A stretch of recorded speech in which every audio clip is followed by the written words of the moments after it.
Le film commence avec Gru conduisant à grande vitesse dans une voiture de luxe, se démarquant au milieu de la circulation. En ce jour, une réunion des anciens méchants de la promotion de 85 a lieu. Alors que Gru sort de la voiture, il est accompagné non seulement de lui-même, mais aussi de 3 minions émergeant d'un véhicule plus petit ressemblant au sien. Un des minions parvient à sortir de la voiture et commence à taquiner ses compagnons. En arrivant à l'événement, il rencontre plusieurs méchants et connaissances de Gru, créant une atmosphère tendue pleine de rivalité passée. Gru se retrouve face à face avec Maximil, un ancien rival de l'école. Ils commencent à échanger des insultes sur l'apparence et les compétences de l'autre. Maxime se moque de l'état actuel de Gru avec son style élégant et ses cheveux. Gru reste ferme, rappelant à tout le monde ses réalisations passées, comme le vol de la lune. Maxime rabaisse cet exploit, affirmant qu'il n'a aucune valeur. Depuis que la lune a été rendue, Gru ressent une pointe d'inadéquation devant ses anciens camarades de classe. À ce moment, le directeur annonce que le trophée du chevalier sera décerné au meilleur élève de la promotion de 85. Le gagnant est Maxime Lal. Les applaudissements remplissent la salle alors que Maxime, rayonnant de bonheur, s'avance pour annoncer qu'il a préparé quelque chose de très spécial à révéler ce jour-là. Le Maxime a toujours été fasciné par les cafards, les considérant comme des miracles de l'évolution, des créatures fortes et extraordinaires. Il révèle un de ses cafards de compagnie et dévoile son dernier travail. Il est fusionné avec un cafard, atteignant ce qu'il considère comme la forme parfaite. Une présentation de Maxime laisse tout le monde sans voix, et il défie Gru, lui demandant ce qu'il pourrait bien faire face à une telle transformation. Gru a répondu froidement qu'il ne serait pas arrêté ici. Gru a souligné qu'il avait depuis longtemps abandonné ses manières de méchant et avait rejoint la Ligue anti-méchant connue sous le nom de AVL.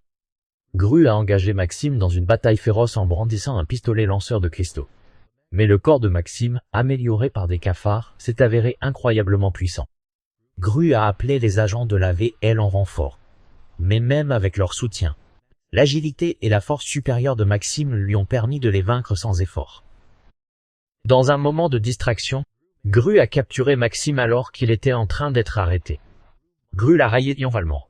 Cependant, avant que Maxime ne soit emmené, rempli de rage, il a maudit Gru, jurant de revenir et l'avertissant de se préparer. De retour à la maison, Gru est revenu avec les courses pour le mois. Lucie est apparue présentant le nouveau membre de la famille, Gru Junior. Cependant, le bébé ne s'est pas attaché à son père. Il fixait constamment Gru du regard et évitait d'être près de lui. Dans une tentative de lui faire plaisir momentanément, Gru a acheté des bonbons à Junior.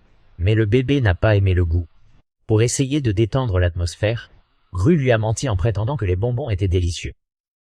En réponse, Junior a malicieusement barbouillé son père avec le bonbon. Gru a appelé les mignons pour nettoyer le désordre, et de leur manière comique, ils se sont occupés du bébé. Juste à ce moment-là, Scylla Ramsbottom a frappé à la porte. Les mignons ne pouvaient pas s'empêcher de se moquer de son nom de famille. Mais Scylla avait des nouvelles urgentes. Maxime Lal s'était échappé de prison. Maxime avait laissé une vidéo annonçant son intention de se venger de Grandro et de sa famille. Scylla a informé la famille que leur seule option était de déménager dans une autre ville pour se cacher. Les filles étaient bouleversées par la nouvelle. Particulièrement Agne, qui s'inquiétait de ne pas revoir sa grand-mère, oncle Doro, ou de ne plus conduire Nefario. Gru les a rassurés qu'ils pourraient recommencer où qu'ils aillent. Avec tout emballé, la famille se préparait à partir.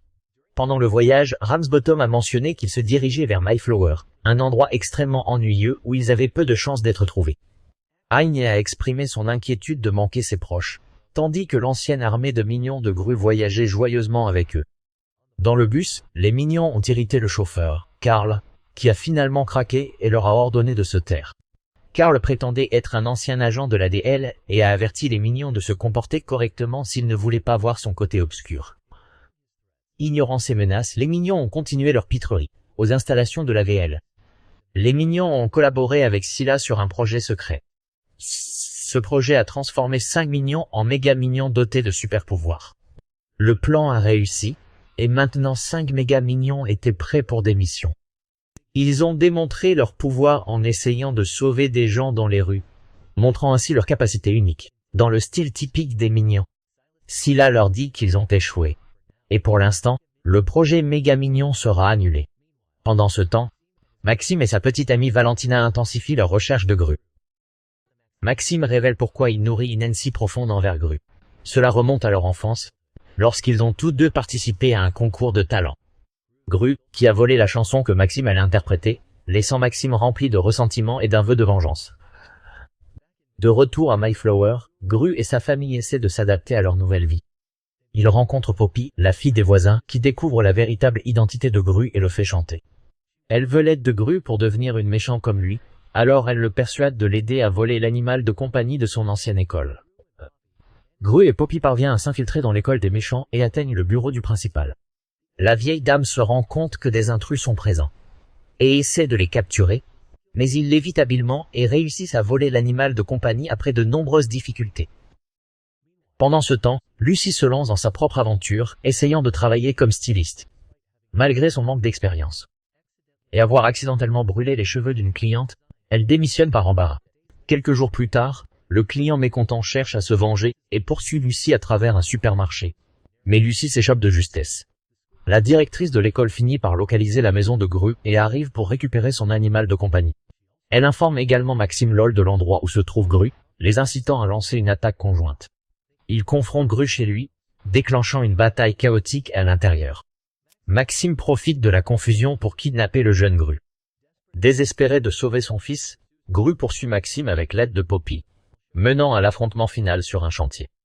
Sur le chantier, la petite amie de Maxime déploie un robot cafard géant pour attaquer Gru. Dans un retournement de situation, l'attaque du robot provoque involontairement sa chute d'une grande hauteur. Pendant ce temps, Lucy contacte la VL pour signaler la situation. Scylla appelle immédiatement les Méga-Mignons, qui sont dispersés à travers le monde en vacances, pour revenir et aider Gru. Les Méga-Mignons réagissent rapidement et arrivent sur le chantier prêts à aider Gru dans sa bataille contre Maxime et ses alliés. La scène est prête pour une confrontation culminante où Gru et les Méga-Mignons doivent travailler ensemble pour sauver Gru Junior et déjouer le plan de vengeance de Maxime une fois pour toutes. Après que les Méga-Mignons soient retournés en toute hâte à Mayflower suite à l'appel urgent de Scylla, Gru affronte Maxime Lol, dans un combat dramatique en tête-à-tête, Maxime ayant transformé Grugière en un cafard et en contrôlant son esprit, il a presque vaincu Gru. Cependant, les mots sincères de Gru à son bébé brisent le contrôle mental, permettant à Gru JR de se rebeller contre Maxime et d'aider Gru. Avec une détermination renouvelée, Gru parvient à vaincre Maxime avec un coup décisif, faisant tomber Maxime, vaincu d'un bâtiment. Malgré ses blessures, Maxime continue de se battre. Mais juste à temps, les Méga-Mignons arrivent et utilisent leur pouvoir pour le capturer, renvoyant Maxime en prison. Avec Maxime derrière les barreaux, la famille de Gru peut retourner en toute sécurité dans leur ancienne maison. Le docteur Nefario utilise la technologie pour restaurer Gru Junior à sa forme originale. Cependant, Gru sent qu'il reste des affaires inachevées et rend visite à Maxime en prison pour faire la paix. Ils acceptent de régler leurs différends par un concours de chant. Le concert en prison devient un événement animé où même des méchants des films précédents comme Vector, El Macho et Balthazar Bras se joignent pour profiter de la musique et de la danse. Maxime et Gru se réconcilient, mettant fin à leur rivalité.